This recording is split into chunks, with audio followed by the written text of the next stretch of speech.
So up next, we're going to talk about, I guess, the Lucio Fulci 1977 giallo thriller, The Psychic, which stars Jennifer O'Neill. A lot of people might remember Jennifer O'Neill's biggest role, aside from this, was definitely for horror fans in Scanners, which was one of the main roles in Scanners. This is a movie where she plays the lead in this film. And she plays a person that's kind of like a clairvoyant. She has all kinds of visions, things that happened in the past and might happen in the future and all this stuff. And at the very beginning of the film, we see her as a child, and her mother falls off of a cliff, which is by far the best part of this movie. And I don't know why. It's pretty funny. Yeah. I don't know why. Like, this reminded me a lot of the Spider Library sequence. It looked a lot like a sequence he did in Don't Torture a Duckling, too, where I think there was a lady being mauled by chain. These guys whipping her. Yeah, he does. He did this stuff a lot. Where basically, like, it's obviously a mannequin falling, like, down the cliff, but it's hitting the rocks with her head every time on the way down. And each time it'll hit, like, a piece of her flesh will fly off and stuff. Yeah. It's just amazing and funny the way that he filmed it. Yeah, and this is pre-zombie Fulci, too. I mean, this was right before he started basically trying to remake Dawn of the Dead. Yeah. You know. So, anyway, though, to get back to the story, though, she moves into this house, or is it an apartment or is it a house? I think it's a house. Yeah. And she starts to have these really weird visions that there's somewhere in this house there's like a doorway that's covered up. A brick wall or something? What is it? It's a piece of furniture or something covering it up. Yeah, it was something, but she knew that there was a door back there that she couldn't see, and then she eventually finds it, and she finds a key in the back of in this wall, and then from there she starts to suspect that something went on in this house, and she goes and talks to, I believe, like a psychotherapist person who's her friend, and they start trying to work together to piece together all these visions and what they mean, and if she really is seeing this stuff that she's seeing, and who the murderer might be in the film. Because another thing, there's another subplot going on.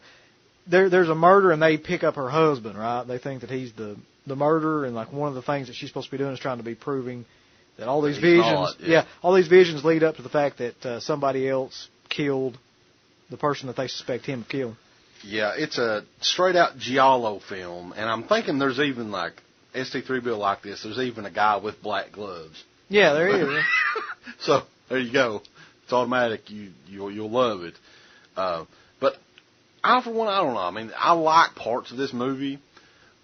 There's a twist ending in it that's pretty good in this one, and you do expect a twist ending in this one after it lasts.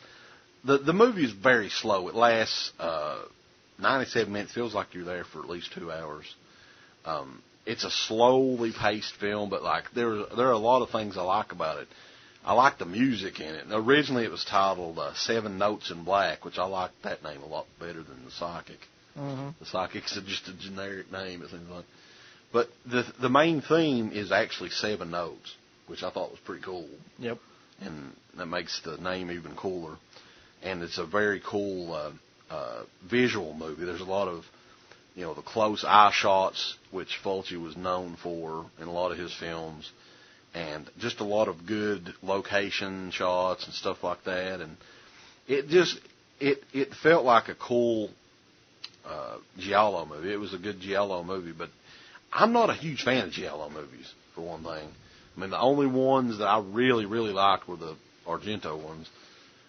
And this one is just, it's too slow, I think.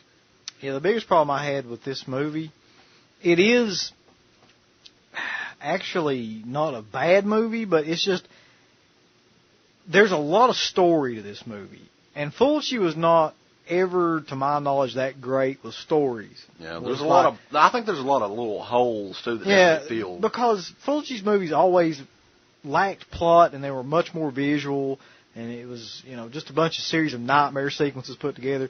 And that's what you'll notice in this film that you probably end up liking the most, are a lot of the visual sequences. Now, when it actually got to a lot of the supporting characters that he picked to play the people around Jennifer O'Neill, although she does a fine job. Like all those people, you could tell they were just like stock players. They're not really good actors.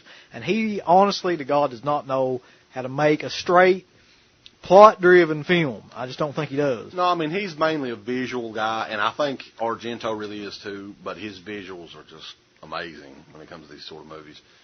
I like this movie, though, the more I thought about it, more than I originally thought I did, because... Yeah, it's got some cool stuff in it, for sure. Yeah, some of the sequences, like, I can sit here and remember a lot of them in my head, so it's not like I completely forgot it right after I watched it. It's just that during the middle of the film, it slows down quite considerably, especially when she's starting to talk with the psychiatrist and stuff about, who the killer is and all that. Here's what I really liked about it, too. Like I was saying before, I really liked the original name, Seven Notes in Black, especially considering the ending of the movie, which I thought the ending of the movie was awesome, the way they did it. The actual theme of the movie comes from Jennifer O'Neill's watch, right? Mm-hmm. And the ending I'm not going to give the ending away, but the way the ending works with that, I thought was great. I thought that was an excellent ending for the movie. Yeah, it's a hell of a twist. I mean, when it works, it really works towards the end, I'll say that. It's just if you can get through all the stuff before that. Overall, I'm just going to be honest with you. The Fulci fans out there that are the fans of, Zombie and The Beyond and Gates of Hell and New York Ripper and House by the Cemetery, this isn't that sort of movie. No, not at all. As a matter of fact, the only gore scene in the entire film is the very beginning, and that's not maybe 20 seconds. If that, I don't even know if it's that, but there was some cool stuff in this movie for sure. Though I'm not going to, discount that. I think that this is one that you would probably want to watch again to receive the full impact, I guess, of the overall movie. But it was a little long for me and just too slow in certain parts. Yeah, I agree, though, with the assessment that if you're a fan of Fulci, you may not like this film because most people who are fans of Fulci are fans of, like, the zombie gore flicks that he's done. Yeah, and that's not here at all. But this one comes from Severin Films, which is mainly known for just softcore porn. Yeah, usually. I think they're starting to put out a lot more giallos, though. That's like the big trend they're getting into. Yeah, the only extra on this is a Voices from the Black featurette, which is it's a pretty generic featurette, I want to be honest. I don't know if you watched it. No, I didn't.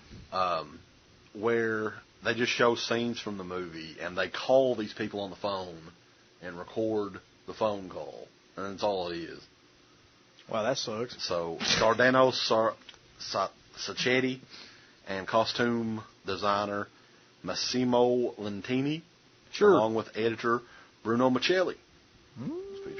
So, there you go. That's The Psychic, but I really wish they would have released it under 7 Notes in Black, since it makes a lot more sense. Lucio. The Psychic. True.